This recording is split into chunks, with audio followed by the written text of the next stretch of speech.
You may or may not be aware, but GRC, also called Governance, Risk, and Compliance, is an extremely hot area for cybersecurity professionals.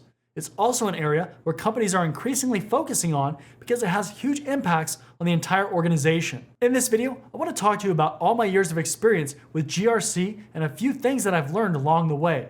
Keep in mind that if you can solve these things, you'll dramatically improve a GRC program overnight, and that's extremely valuable.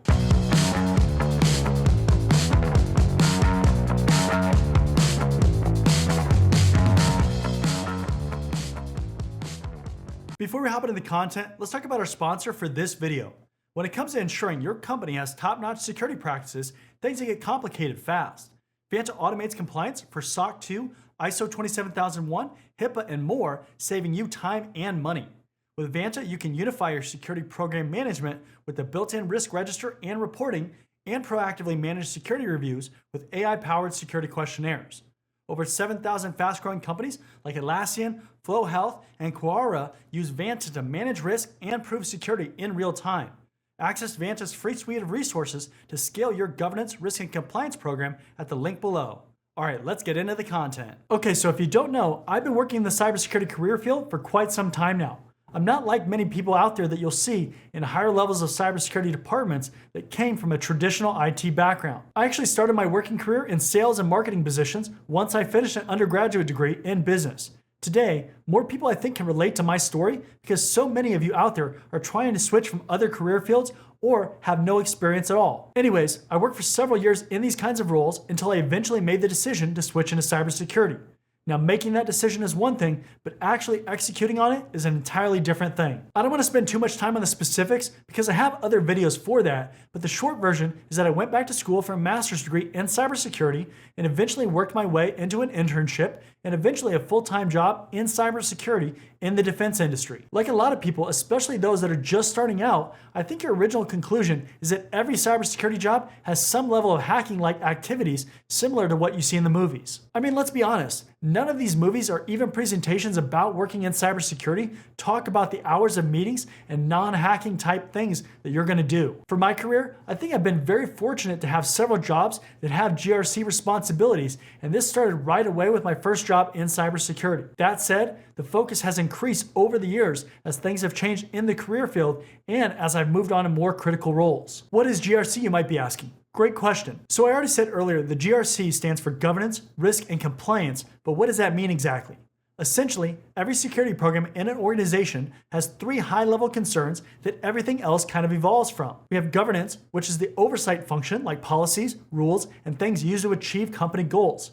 Risk, which are the things that can cause harm to your business, and compliance, such as regulations, laws, and other formal requirements like SOC 2 or ISO 27001. Certainly, I had heard about some of these terms when I was studying for certifications like the Security Plus, but in the early days of my first cyber job, I was under the impression that you would do security because it was the right thing to do. In reality, GRC helps keep your security program and the business aligned, so it's important that you have effective GRC processes in place. Now, the industry that I was working in is notorious for requiring lots of documentation for just about everything that you can think of. We specifically dealt with the NIST RMF or Risk Management Framework for the majority of my time. And as you start working towards not only compliance, but continuous monitoring or ongoing maintenance of your program, you realize very quickly that it's a challenge to easily maintain compliance evidence for auditors and meet the required intervals to test controls. If you look up the NIST Special Publication 800-53, which is where the controls come from for Risk Management Framework,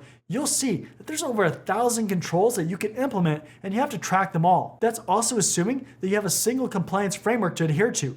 Most companies have at least a few different ones, so you can see how this is a challenge. I've seen so many companies in my career that default to using spreadsheets because it's a low resistance way to copy and paste data, but it's not a good long-term strategy for these kinds of activities. I can even remember trying to use conditional formatting in Microsoft Excel to color rows based on due dates and risk level. And wow, that's a nightmare with a decently sized GRC program. I'm bringing this up because if you work in GRC or you want to work in GRC, one of the best things that you can do is have a solution that simplifies how you can store and display the information that you need. Another challenge that you need to consider and that I've seen is around collecting data from different sources. Specifically, I'm talking about various applications and services that you have and that don't natively talk to each other. Think about if you have your infrastructure in the AWS cloud, a ticketing system, vulnerability scanning tool, and maybe a few other applications.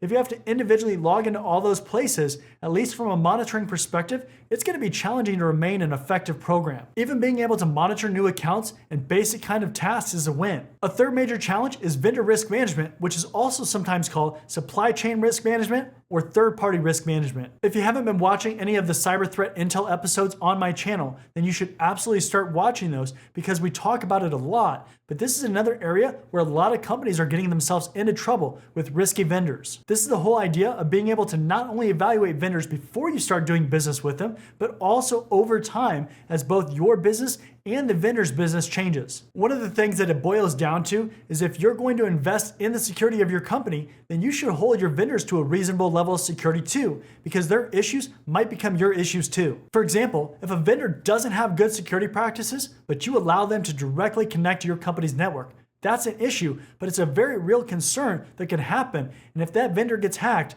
you might also be hacked because of that connection. We've seen major breaches result from these kind of relationships or connections into company networks. And if you aren't performing these kinds of reviews on an ongoing basis, you might be sorry. Also, if you don't know, this is actually a requirement of major compliance certifications like ISO 27001. I've literally had ISO auditors sit down with purchasing or procurement teams and grill them and me as a security leader about the vendor lifecycle from pre-purchase to terminating the use of a vendor. Something important to note here too is that I've seen these issues in all kinds of different environments. I've seen them in small environments where you have many duplicate but separate accreditation boundaries, and programs that have grown to a large scale. As your program grows in size, these issues become dramatically worse to deal with, and things get far more complex to continue doing things right. Throughout my career, as it's evolved and I've gained more responsibilities, it's become even more obvious how these challenges can negatively impact your ability to do your job in GRC or cybersecurity. It may not seem like it at first glance, but GRC is a highly visible area of any security department. The reason for this is because it impacts your stakeholders' view on security in an organization,